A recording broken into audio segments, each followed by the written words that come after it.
আপনারা ডিমের বহু রেসিপি বাড়িতে তৈরি করেছেন, তবে সহজ পদ্ধতিতে এভাবে একবার ডিম রান্না করে দেখুন। অসাধারণ হয় খেতে, তেমন হয় দেখতে। দেখুন, আমি এখানে 5টা ডিম নিয়েছি, আর ডিমগুলোকে প্রথমেই সিদ্ধ করে নেব। তার জন্য আমি এখানে দেখুন জলের মধ্যে অল্প পরিমাণে একটু তেল দিয়ে জলটাকে গরম বসিয়ে দিয়েছি। এর মধ্যেই ডিমগুলোকে ধুয়ে দিয়ে দিলাম। তো বন্ধুরা, আপনাদের একটা টিপস দিয়ে দিচ্ছি। দেখুন, আমি এখানে যে তেলটা দিয়ে দিলাম জলের মধ্যে, আপনারা যদি ডিম সিদ্ধ করার আগে এই তেলটা দিয়ে দেন জলের মধ্যে, তাহলে কিন্তু ডিমগুলোর খোসা সুন্দর উঠে আসবে, আর ডিমগুলো কিন্তু একটুও ভাঙবে না। তো দেখুন, আমি এভাবেই ডিমগুলোকে সিদ্ধ করে নিয়েছি। এবার ডিমগুলোকে খোসা ছাড়িয়ে এক এক করে রান্নাটা শুরু করব। নমস্কার বন্ধুরা, আশা করছি হয়তো সকলেই ভালো আছেন। টিয়ার রান্নাঘর থেকে আমি তন্দ্রা। আজ নিয়ে এলাম ডিম কারির একটা রেসিপি। একদম সহজ পদ্ধতিতেই তৈরি করে দেখাবো। ঘরে থাকা উপকরণ দিয়েই আমি বানাবো। দেখুন কিভাবে রান্নাটা করছি, আশা করছি আপনাদের ভালো লাগবে। দেখুন, ডিমগুলো খোসা ছাড়িয়ে আমি একটু কাট লাগিয়ে দিচ্ছি ডিমগুলোর গায়ে।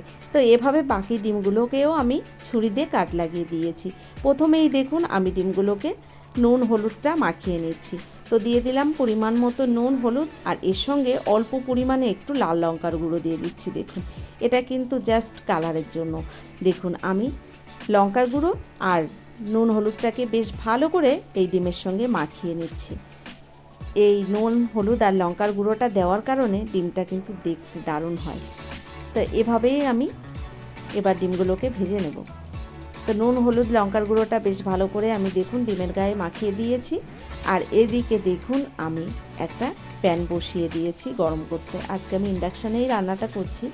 তো দেখুন, প্যানটা গরম হয়ে গেছে। এর মধ্যে দিয়ে দিলাম আমি পরিমাণ মতো সর্ষের তেল।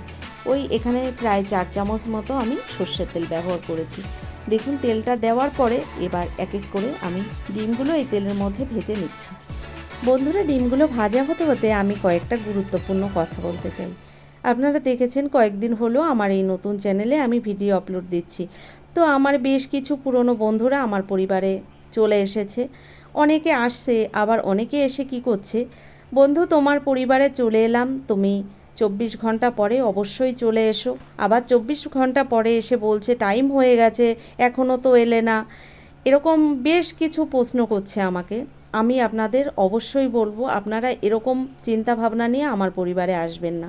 যদি আপনাদের ভালো লাগে নিঃস্বার্থভাবে আসবেন, আমার ভালো লাগলে অবশ্যই আমি যাব, কিন্তু জোর করে আমি কাউকে বলছি না আপনারা আমার পরিবারে আসুন। তো এটাই বলার ছিল। আমার এতে কিন্তু চ্যানেলের প্রচণ্ড ক্ষতি হচ্ছে, যে কারণে আমি আগের চ্যানেলটা বন্ধ করে দিয়েছি। আপনারা আমার আর ক্ষতি করবেন না, এরকম কমেন্ট আমাকে একদমই করবেন না। ভালো লাগলে আমার ভিডিওগুলো দেখবেন, ভালো না লাগলে দেখার দরকার নেই। যারা ঠিক আমাকে ভালোবাসবে, আমার পাশে অবশ্যই তারা থেকে যাবে। বন্ধুরা, কথা বলতে বলতে আমি ডিমগুলো ভেজে নামিয়ে নিয়েছি। ওই তেলের মধ্যে গোটা জিরে তেজপাতা ফোড়ন দিয়ে দিয়েছি। তার মধ্যে চেরা 3টে কাঁচা লঙ্কা দিয়েছি, 2 চামচ পেঁয়াজ বাটা, একটা টমেটো বাটা, হাফ চামচ আদা, হাফ চামচ রসুন বাটা। এবার এর মধ্যে বেশ ভালো করে আমি একসঙ্গে কষিয়ে নিচ্ছি। মশলাটাকে এভাবে বেশ কিছুক্ষণ হালকা আঁচে রেখে আমি কষিয়ে নিচ্ছি। দেখুন, এবার দিলাম স্বাদ মতো নুন আর হলুদ। নুন হলুদটা দিয়ে দিলাম। এবার দিয়ে দিচ্ছি লঙ্কার গুঁড়ো। এখানে দিয়ে দিলাম ঝাল লঙ্কার গুঁড়ো হাফ চামচ। অল্প পরিমাণে একটু জল দিয়ে মশলাটাকে হালকা আঁচে আমি বেশ কিছুটা টাইম ধরেই কষিয়ে নেব। আপনারা এর আগে দেখেছেন আমি প্রত্যেকটা রান্নায় কিন্তু অনেকটা টাইম ধরেই কষিয়ে নিই। তো এভাবেই আমি আজকেও রান্নাটা করছি।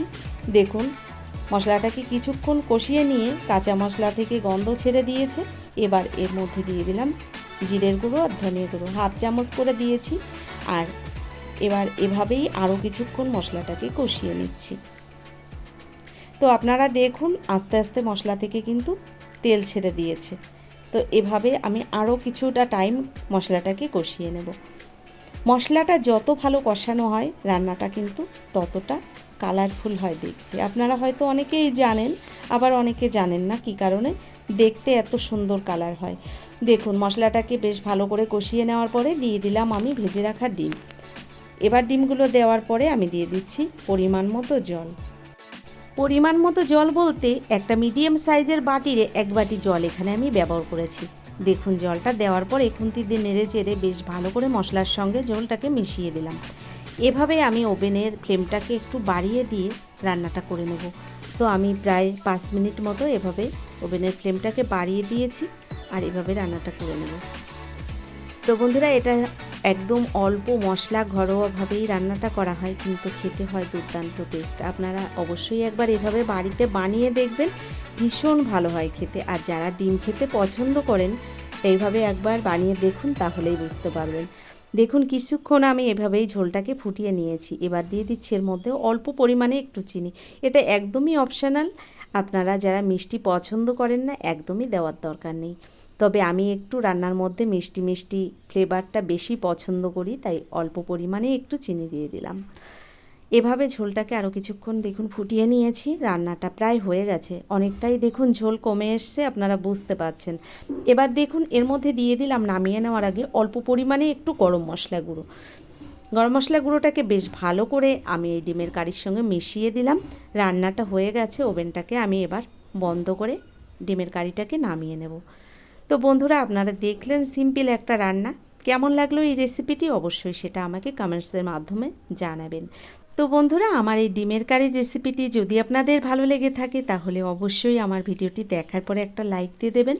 আর যারা চ্যানেলটিকে সাবস্ক্রাইব করেননি অবশ্যই চ্যানেলটিকে সাবস্ক্রাইব করে আমার ভিডিওর পাশে থাকা বেল আইকনটি ক্লিক করে নোটিফিকেশানটা অল করে দেবেন। এছাড়া যারা ভিডিওটি ফেসবুক থেকে দেখছেন অবশ্যই আমার পেজটাকে ফলো করবেন।